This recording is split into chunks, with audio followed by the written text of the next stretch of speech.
Hello students, कैसे हैं आप सभी। आई विश कि आप सब बहुत अच्छे होंगे। तो चलिए, जैसे कि आज हमने क्लास में आपको समझाया था एनपीओ के बारे में, यानी कि नॉट फॉर प्रॉफिट ऑर्गेनाइजेशन, जिसको हम नॉन फॉर प्रॉफिट ऑर्गेनाइजेशन भी बोलते हैं।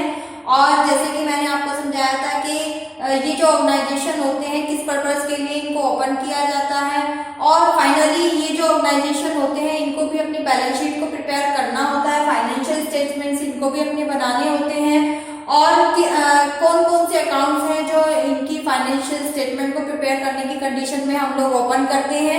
तो इन सभी के बारे में मैंने आपको थोड़ा बताया था, और इम्पोर्टेंट टर्म्स जो थी उनके बारे में भी मैंने आपको एक्सप्लेन किया था।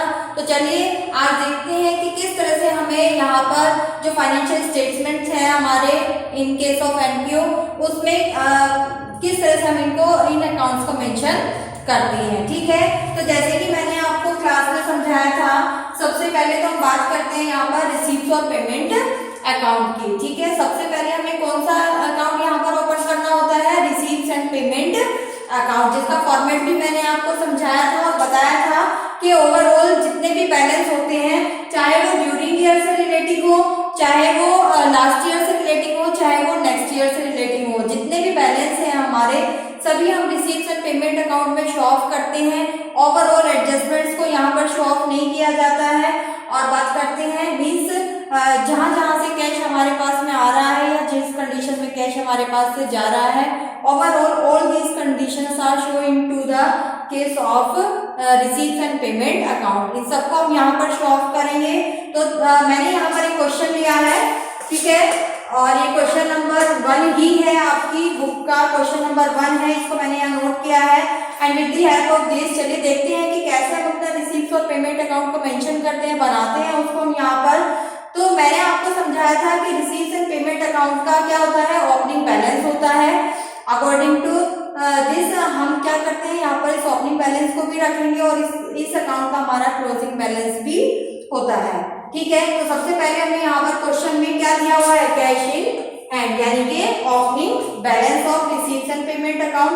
ये पूरा क्वेश्चन है और आपको कहा है इस क्वेश्चन में बनाने के लिए with the help of these balance prepare the receipt and payment account. तो चलिए देखेंगे कि बैलेंस को हमें यहाँ पर कैसे रखना है। तो यहाँ पर सबसे पहले हमें रखना है opening balance of receipt and payment account, जो हमें यहाँ पर दिया हुआ है 4390। ठीक है, तो हमें आपको मैंने इसमें फॉर्मेट के बारे में भी बताया था कि रिसीप्ट और पेमेंट अकाउंट का जो हमारा फॉर्मेट होता है, इसमें डेबिट साइड में हमारी सभी रिसीप्ट्स जाती हैं। ठीक है, मैंने आपको बताया था, ध्यान से आप फिर से देख लीजिए, क्योंकि मोस्टली हम लोग ने लास्ट ईयर भी अपने फाइनेंशियल स्टेटमेंट जब बनाए थे प्रोप्राइटरशिप के, तो वहां पर हमने क्या किया था कि डेबिट साइड में हमारे जो जाते थे वो सभी एक्सपेंस जाते थे। ठीक है, लेकिन यहाँ पर according to receipt and payment account, यहाँ पर डेबिट साइड में हमारी सभी रिसीप्ट्स जाएंगी। ठीक है, और मैंने आपको ये भी बताया था कि receipt and payment account is just like a cash account. According to nature it is a real account. ठीक है, ये real account, according to nature ये रियल अकाउंट के रूल हमारे इस अकाउंट में फॉलो होते हैं। ठीक है, ये बिल्कुल कैश बुक के जैसा ही होता है। जैसे कैश बुक हम लास्ट ईयर बनाते थे, उसमें डेबिट साइड में सारी रिसीप्ट्स हमारी जाती थी और क्रेडिट में सब पेमेंट्स हमारे होते थे, वैसे ही यहाँ पर रिसीप्ट पेमेंट जब हम बनाएंगे तो सारे बैलेंस हमारे यहाँ पर रखे जाएंगे। तो चलिए बात करते हैं, सबसे पहले हमने बैलेंस को उठाया है यहाँ पर।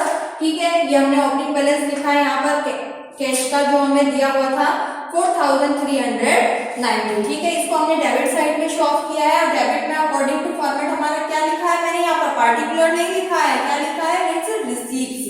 ठीक है, receipts, amount, payments and amount, ये हमारा फॉर्मेट है। तो मैंने जहाँ ओपनिंग बैलेंस ऑफ कैश यहाँ पर रखा है। अब ओवरऑल जैसे हम लास्ट ईयर फाइनल अकाउंट बनाते थे, सारे बैलेंस हमारे पास इकट्ठे होकर आ जाते थे और उसमें से 1 बाय 1 एक को हमें उठाना होता था और उनको उनकी जगह में उनके घर में पहुंचाना होता था। वैसे ही यहाँ पर भी हमें करना है, इन सभी बैलेंस में से 1 बाय 1 एक को उठाना है हमें, और जो जहाँ पर ट्रांसफर होगा उसको वहां पर ट्रांसफर कर देना है। अब बात करते हैं डोनेशन की। ठीक है, डोनेशन मैंने आपको बताया था it is a way of income. ठीक है, ये इनकम का ही सोर्स ऑफ इनकम है ये हमारा, और यानी कि रिसीव में ये होता है, हम इसको पेमेंट नहीं करते हैं। ठीक है, तो डोनेशन यहाँ पर आ रहा है हमारे पास में 8000 रुपीज से।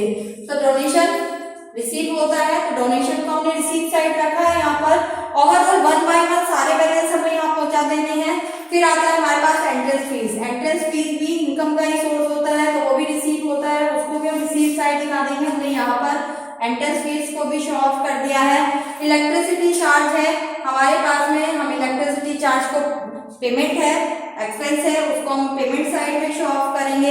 सैलरीज है, ठीक है, वो भी एक्सपेंस होता है, उसको भी हम कहाँ पर शो ऑफ करेंगे, यहाँ पर पेमेंट साइड में शो ऑफ करेंगे।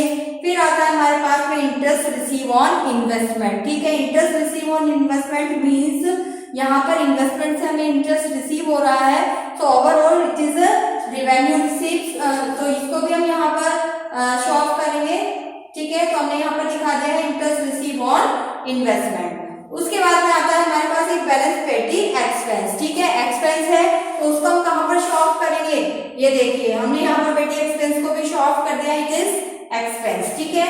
तो अब यहाँ पर देखते हैं एक और हमें यहाँ पर बैलेंस दिया हुआ है, इट इज सब्सक्रिप्शन, ठीक है। सब्सक्रिप्शन क्या है, वो भी इनकम का सोर्स है हमारा, और सब्सक्रिप्शन को भी हम इनकम साइड में शो ऑफ करेंगे, यानी रिसीव साइड दिखा देंगे यहाँ पर, ठीक है।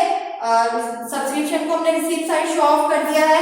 फिर आता है रेंट रिसीव। रेंट रिसीव है उसको भी रिसीव साइड में शो ऑफ करेंगे। टैक्स पेमेंट, टैक्स पेमेंट हो रहा है, दैट मीन्स पेमेंट साइड उसको शो ऑफ करेंगे, हमने इसको पेमेंट साइड में शो ऑफ कर दिया है। अब बात आती है ऑनरेरियम। अब ऑनरेरियम एक नया वर्ड हमारे पास में आया है कि ऑनरेरियम आखिरकार क्या होता है, तो ऑनरेरियम के बारे में बता देते हैं।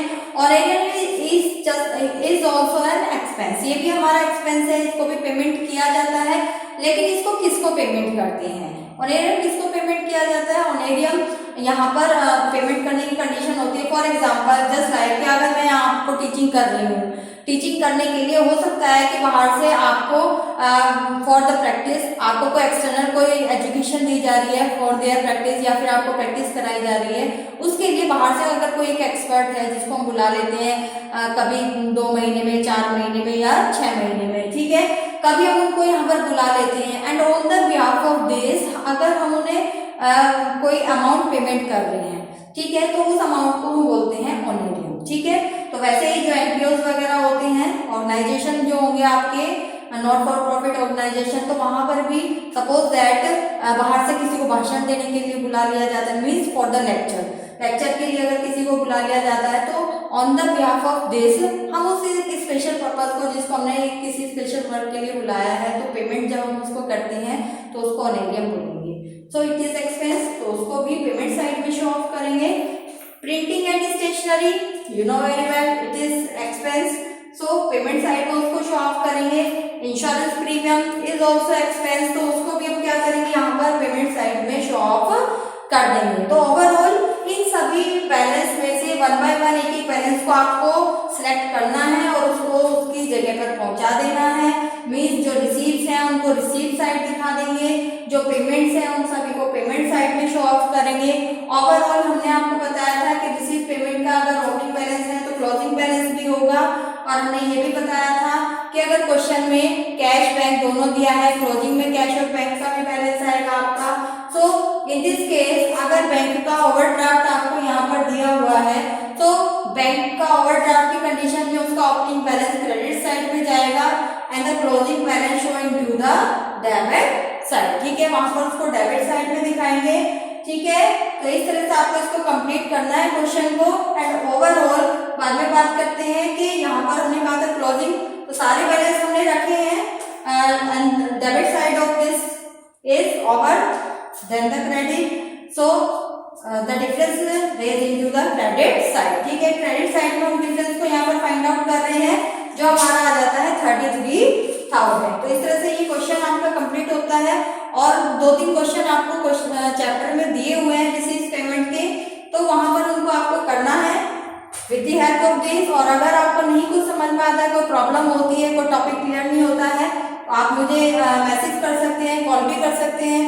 फॉर्मेट आप जरूर वो करें, स्टडी करें, मैंने फॉर्मेट आपको समझाया था कि कैपिटल नेचर है या रिवेन्यू नेचर है। ओवरऑल सभी बैलेंस जो हैं वो हमारे यहाँ पर रिसीव पेमेंट में जाते हैं। तो ज्यादा कुछ भी आप ना दिमाग में सेट करें, बस इतनी सी बात ध्यान रखें कि चाहे कैश का इनफ्लो हो रहा है या आउटफ्लो हो रहा है, मीन्स कैश आपसे कहाँ से आ रहा है, overall all these terms are showing to the receive side. और जिन जिन कंडीशन से पैसा आपके पास से जा रहा है, कैश का आउटफ्लो हो रहा है, showing to the payment side, उनको पेमेंट साइड में शो ऑफ करेंगे। ठीक है स्टूडेंट्स, तो ध्यान से आपको इन क्वेश्चंस को करना है वन बाय वन, जैसे जैसे टॉपिक आते रहेंगे हम आपको एक्सप्लेन करेंगे। ठीक है, तो वन बाय वन आप अपना ये कंप्लीट करते रहें, कोई प्रॉब्लम आएगी तो मुझसे पूछ सकते हैं। ठीक है, thank you, have a good day.